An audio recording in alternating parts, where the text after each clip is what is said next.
हमारे चैनल को सब्सक्राइब करें और नई अपडेट्स के लिए घंटी के बटन को जरूर दबाएं।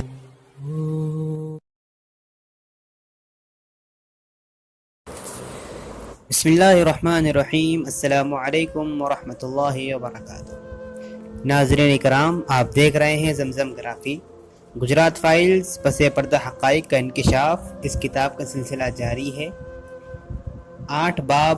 8वां बाब चल रहा है, 7 अबवाब मुकम्मल हो चुके हैं। आइए शुरू करते हैं। सवाल यानी अब यहाँ पर राना अय्यूब और पीसी पांडे के दरमियान गुफ्तगू जारी है। सवाल, आरएसएस के लिए गुजरात कितना अहम है? जवाब, तुम ये देखो कि बीजेपी वाली गुजरात सरकार के लिए ये रीढ़ की हड्डी की हैसियत रखती है। ये वाहिद ऐसी तंजीम है जो इस्लामी पार्टियों का मुकाबला कर सकती है। सवाल, और वो आरएसएस से कितना करीब है? जवाब, ओ हाँ, वो आरएसएस के निहायत करीब है।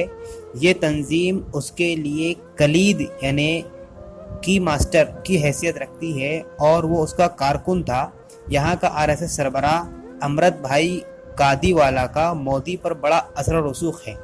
सवाल, मैं आपके वज़रा के बारे में यानी मंत्रियों के बारे में बहुत पुरशिकायत भरी बातें सुनती हूँ, ख़ास फसादात को लेकर हो या मौजूदा सूरत हाल के मुतालिक। क्या हरीन पांड्या यहाँ के आरएसएस तंजीम का बहुत अजीज़ था? जवाब, हाँ, वो यहाँ का बहुत मकबूल लीडर था। वजीर दाखिला हरीन पांड्या आरएसएस के बहुत करीब था। इसी की वजह से अमित शाह यहाँ हमारे पास था। आजकल अमित शाह सलाखों के पीछे है, वो भी आरएसएस के बहुत करीब था। एक दूसरा लीडर गोवर्धन जदाफिया यहाँ हुआ करता था, बीच में वो वीएचपी के बहुत करीब हो गया था। सवाल, और सब के सब वज़राए दाखिला थे यानी सब के सब गृह मंत्री ही थे, प्रदेश गृह मंत्री। क्या ये एक सोचा समझा फैसला था कि उनको वज़ारत दाखिला ही में रखा जाए? जवाब, हाँ, क्योंकि दाखिला डिपार्टमेंट पुलिस अफसरों को कंट्रोल करता है, इसलिए अपने लोगों को रखना अच्छा होता है। केशु भाई जब वज़ीर आला थे तब भी हरीन पांड्या वज़ीर दाखिला हुआ करता था। सवाल, क्या मुझे गोवर्धन जदाफिया से मिलना चाहिए? आप क्या मशवरा देंगे?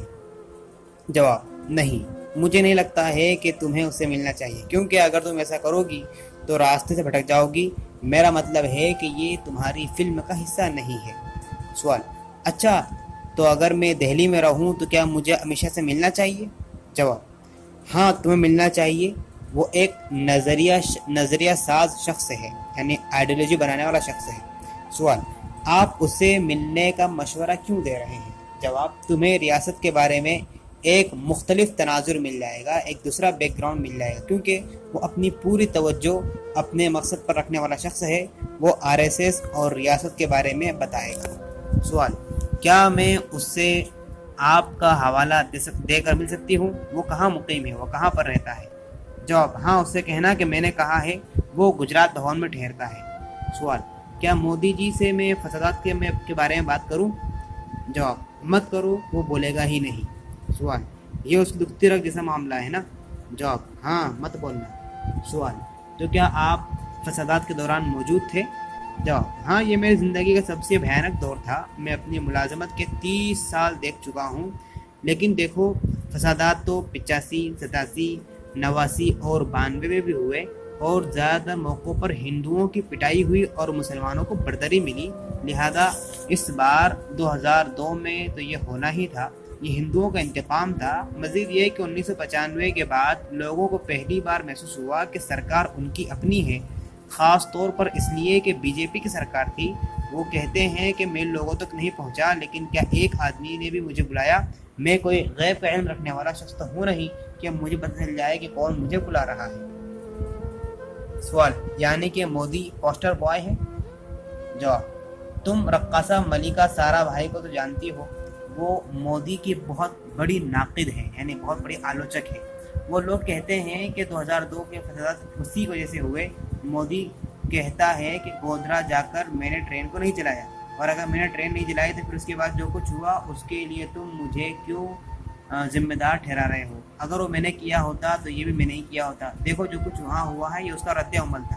मेरा मतलब है कि अगर मंतिकी तरीके से तुम देखो तो एक मुस्लिम ग्रुप है जो जाकर ट्रेन को आग लगा देता है, फिर तुम्हारा रद्द अमल क्या होगा, तुम्हारा रिएक्शन क्या होगा? सवाल, वापस तुम भी उस पर हमला करो? जवाब, हाँ हाँ तुम भी उस पर जवाब हमला करो। अब जवाब हमला हुआ है। अगर तुमने तहकीकात की होंगी तो मालूम हुआ होगा कि 85, 86 और 92 वगैरह में हिंदुओं को मार पड़ी थी। अब यहाँ एक मौका मिला मुसलमानों को मारने का, तो फिर किसी को बुरा क्यों लग रहा है? सवाल, और मुझे यकीन है कि उसने उसको रोका नहीं होगा। जवाब, देखो लोग जब एक बार इस तरह के मामले जज्बाती हो जाते हैं तो फिर उनको रोकना मुश्किल हो जाता है, जैसा कि मिस्र में हुआ। तुम मुझे बताओ, इस तरह की आबादी पर तुम गोला चलाना चाहोगी? और अगर वैसा करता है तो क्या होगा? क्या उस शख्स को गलियों में दोबारा चलने की इजाज़त मिलेगी? अब जब इस तरह का मंजरनामा हो तो तुम कैसे कह सकती हो कि मोदी को उसे बंद करना चाहिए था, जबकि रिमोट उसके हाथ में था ही नहीं।